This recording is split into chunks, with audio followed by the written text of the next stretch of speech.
O vídeo a seguir possui recursos de legenda e libras. Apresenta cenas dinâmicas que registram diversas manifestações culturais de todas as regiões do Brasil, ambientado tanto nas ruas, nos palcos, como em grandes eventos e produções ou ambientes intimistas. O vídeo é plural, com agentes culturais de todas as idades, etnias, roupas e figurinos coloridos próprios de cada expressão cultural. A cultura é um dos mais preciosos instrumentos de democracia. É um canal de expressão plural que permite a convivência de diferentes vozes, histórias e visões de mundo. E por isso a cultura, tal qual a democracia, deve ser defendida e fortalecida. Essa é a função da Lei Rouanet, a principal política pública de incentivo à cultura brasileira. Com ela, perseguimos a missão de assegurar o acesso democrático à produção e à difusão cultural. Ao longo de mais de 3 décadas, a Rouanet permitiu que inúmeras iniciativas culturais, antes inviáveis, ganhassem o mundo. Revelou histórias, preservou tradições e transformou vidas. Lei Rouanet, há 33 anos tornando a cultura brasileira mais plural, acessível e democrática. Logos: Lei Rouanet, Ministério da Cultura, Governo do Brasil, do lado do povo brasileiro.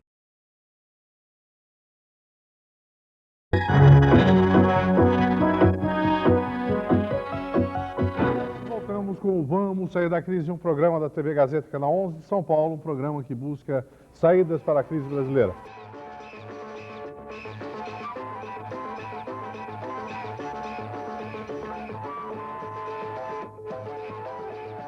Meu nome é Alexandre Machado. Nas décadas de 80 e 90, eu apresentei na TV Gazeta de São Paulo um programa chamado Vamos Sair da Crise. Para acabar com essa corrupção, para acabar com essa impunidade e, sobretudo, para dar... Volta novamente a mesma trama.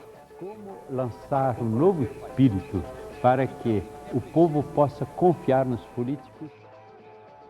Boa noite. Iniciamos aqui mais um Vamos Sair da Crise, um programa da TV Gazeta, Canal 11 de São Paulo, e da TV Capital, Canal 8 de Brasília. Um programa que busca saídas para a crise brasileira.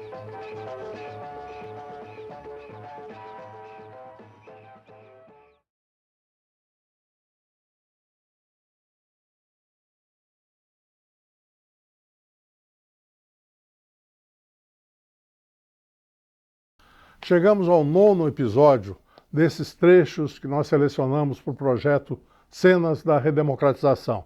Mais adiante, nós vamos mostrar mais, mas esse é o último episódio que fala sobre a Igreja Católica. A Igreja Católica ainda protagonista do grande debate político. Nesse episódio, trechos de entrevistas com 2 figuras exponenciais da Igreja Católica, os cardeais Dom Luciano Mendes de Almeida e Paulo Evaristo Arnes. Dom Luciano fala sobre o crescimento, o surgimento dos movimentos evangélicos nas periferias das grandes cidades.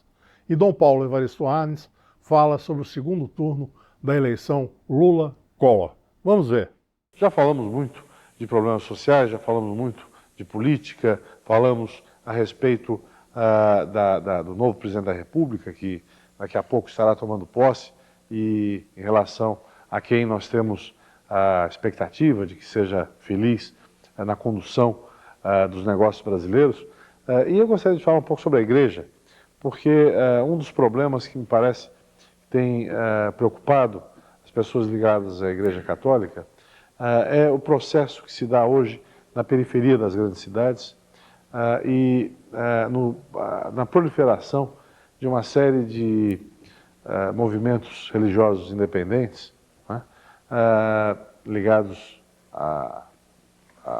ao Evangelho, né, ainda que não sejam propriamente ligados às igrejas evangélicas tradicionais, e que têm algumas características muito claras, né?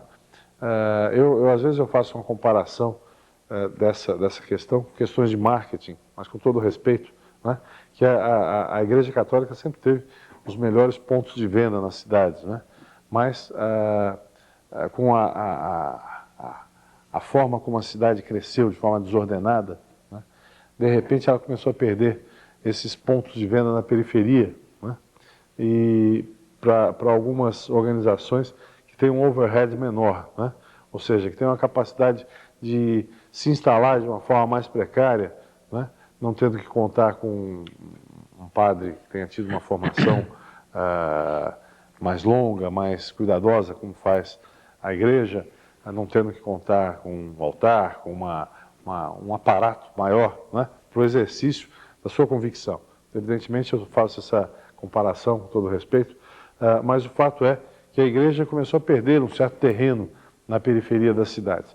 Eu gostaria que o senhor nos falasse sobre isso, qual é a preocupação que o senhor tem em relação a esse fenômeno e como que a igreja está agindo em relação a isso. É uma questão que nos obriga realmente a refletir, porque o fato está aí. É o fato de, em muitas cidades, pode-se dizer, na maioria das cidades, hoje há uma presença crescente daquilo que Alexandre chamou de movimentos religiosos independentes. É um nome, digamos, mais respeitoso para aquilo que durante muito tempo se chamou de seitas. Seitas eram os grupos religiosos, às vezes assim muito proselitistas, que com uma doutrina de fácil transmissão convocavam para dentro das suas áreas, dos seus templos, das suas casas de reunião, pessoas que nasceram em outros grupos. Por exemplo, foram batizados como católicos, como luteranos, e eram depois chamados a participar desses cultos, dessas reuniões, e assim, doutrinados rapidamente e intensamente, eles se separavam do seu núcleo anterior. E essas seitas se multiplicaram. Nós queremos, com um nome de bastante respeito, identificá-las como movimentos religiosos e independentes, porque eles são separados justamente dessas outras agremiações maiores. E a pergunta, ela insiste no fato de que eles estão hoje se multiplicando, esses movimentos, e pergunta se a Igreja Católica, e nós podíamos dizer se as igrejas evangélicas, que hoje formam também o Conselho Nacional das Igrejas Cristãs, o CONIC, têm refletido sobre este fato. Eu citei o CONIC, Conselho Nacional das Igrejas Cristãs, porque justamente apresentou um estudo muito intensamente assim documentado sobre a realidade, o fenômeno da multiplicação das seitas, dos movimentos religiosos independentes. Mas quero também citar o setor competente desse tipo de questão na CNBB, que é o setor do diálogo religioso. E na pessoa dos bispos e padres e assessores que estão ligados a esta área, também já temos várias publicações procurando fazer o diagnóstico da situação. Naturalmente, essa é uma oportunidade mais reduzida para apresentarmos os resultados dessas pesquisas.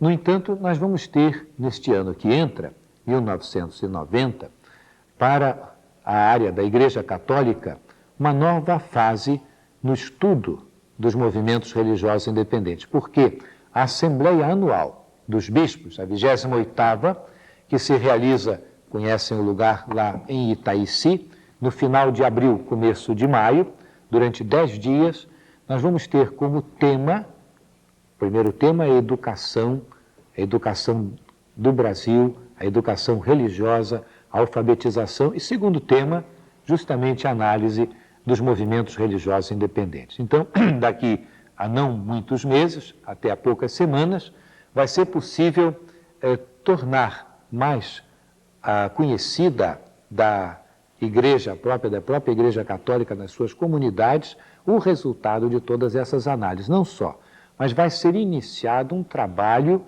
que se realizará nos diversos estados, nós chamamos regionais, de pesquisa, de estudo, de avaliação dessa realidade. Então, nós estamos, assim, no início de uma fase que vai aprimorar a análise do dado. No entanto, eu gostaria de lembrar dois elementos desta análise. O primeiro é que, geralmente, as propostas dos movimentos religiosos independentes estão associadas a uma intensa doutrinação, que é de fácil assimilação, e também a fenômenos de curas. Promete-se à pessoa que frequenta esse grupo religioso que ela vai ser curada de uma doença, de um mal-estar, e a pessoa se aproxima também naquela expectativa.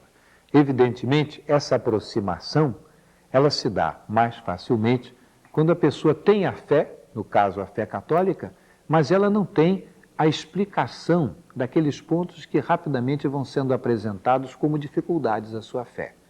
Então esse é o segundo ponto. Não só há uma atração, mas há também uma dificuldade de defesa da pessoa no campo da sua fé. O que nós podemos fazer para ajudar esta pessoa a ter realmente, então, esses elementos que permitam responder às questões, às perguntas, às atrações que a elas são apresentadas?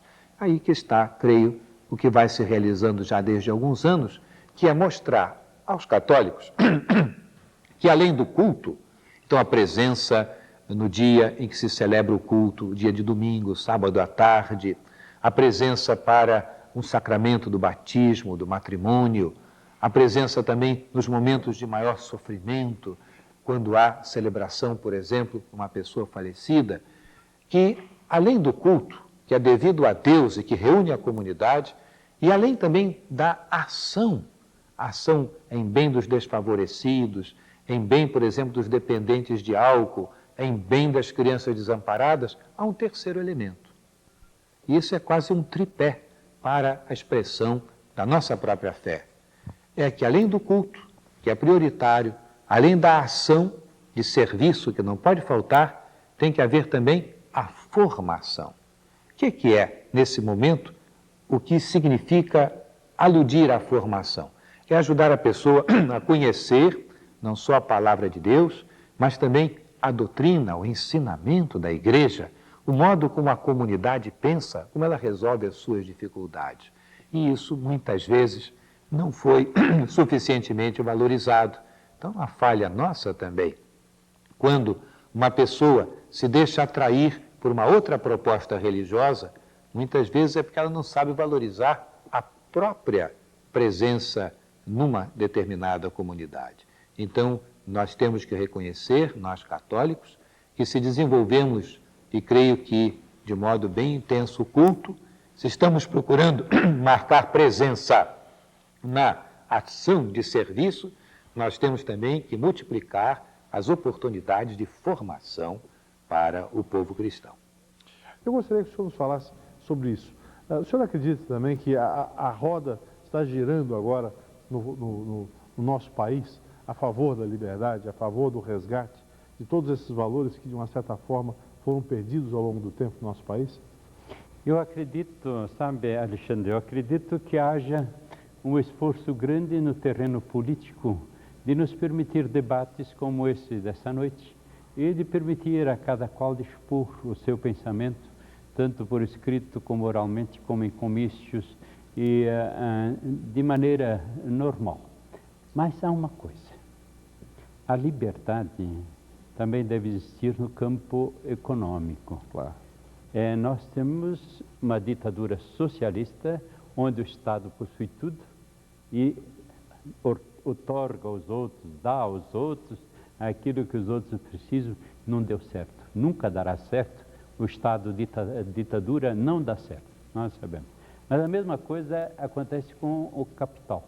Se o capital não é democratizado, então daqui a pouco o senhor tem uma liberdade, mas uma liberdade muito relativa, né? Essa liberdade existe para quem tem dinheiro, ele pode ir até a Europa, mas quem não tem dinheiro nenhum, não pode nem sair de casa porque não tem dinheiro para a condução, não pode nem ter a comida porque não está distribuído. Então, eu acho que a liberdade supõe que em todos os campos nós tenhamos uma possibilidade de nos exprimir, não só como pessoa, mas também como grupos e também como nação.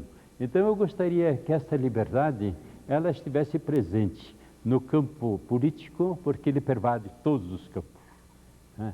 No campo religioso, porque ele também penetra por toda parte, mas também no campo econômico, que nós tenhamos uma liberdade tal que possamos ter água fresca, boa em casa, saudável e tudo mais que a gente sabe que a economia traz. Mas também, além do campo político, ainda existe o campo social. Quer dizer que tenhamos liberdade de andar na rua, sem violência. Que a polícia não seja uma polícia repressiva, mas uma polícia preventiva, uma polícia que educa, assim como os professores o fazem, assim como fazem nossos amigos, né, que nos protegem naturalmente. Então, assim, que nós tenhamos também na cultura uma liberdade tal que o espírito brasileiro apareça, não é? Que, por exemplo, os grupos espontâneos possam formar-se na expressão do teatro, na expressão do Natal, na expressão daquilo que o povo gosta de ver, gosta de ouvir. Então, em todos os terrenos precisamos ter essa liberdade, sempre resguardando a liberdade dos outros, ou melhor, fazendo crescer a liberdade. Ou como dizia numa frase muito bonita o Papa Paulo VI, nós devemos ter não só a liberdade, mas nós devemos ter o conjunto de todas as liberdades formuladas de tal maneira que o homem se sinta mais gente e mais próximo também ao que o próprio Deus lhe propõe, não é? De crescer em tudo que ele tem dentro de si, tanto espiritual quanto materialmente. Paulo, o senhor mostrou o jornal São Paulo, que estará nas bancas no sábado, né? Depois da manhã, todos podem comprar, não é? Não. Mas eu sou jornalista e, como todo jornalista, sou curioso. E o senhor, a manchete do jornal é Collor ou Lula? Bispos opinam. Eu gostaria de perguntar ao senhor, Dom Mauro Morelli, inclusive, ficou bastante marcado pelo fato de ter manifestado o seu apreço pelo candidato da Frente Brasil Popular. Eu gostaria de saber, os bispos estão liberados para dar a sua opinião, ou essa opinião é sempre uma opinião mais indicando um caminho? Qual o caminho, qual a preocupação que o eleitorado deve ter, qual a orientação que deve ser seguida na escolha? É exatamente isso que faz a última página, colocando até a fotografia dos nossos bispos da cidade de São Paulo e a opinião de cada um. Um deles chega a manifestar-se diretamente. Agora, ele tem todo o direito como cidadão e muitas pessoas até gostariam que eu fizesse. Eu não faço porque eu tenho a direção da Igreja Católica de São Paulo. Por isso, eu acho que eu não devo me pronunciar. Mas, se outra pessoa se pronuncia como cidadão, se pronuncia como líder, querendo orientar, e se pronuncia também como pessoa responsável diante da opinião pública, quem é que pode impedir numa democracia? Aí seria realmente restringir e marginalizar o clero, não colocar o clero na sacristia. Eu acho que esse tempo passou. Nós estamos aqui discutindo livremente o que em outra ocasião jamais um cardeal faria, jamais um arcebispo faria com o senhor. Graças a Deus que nós podemos fazer isso dentro da igreja e por amizade, por amor ao povo, para que o povo sinta que ele é amado. Eu acho que o povo deve sentir que ele não está sozinho na luta, que ele tem que progredir, mas que a gente que o acompanha e que o Deus da história está conosco e vai resolver esse problema do Brasil.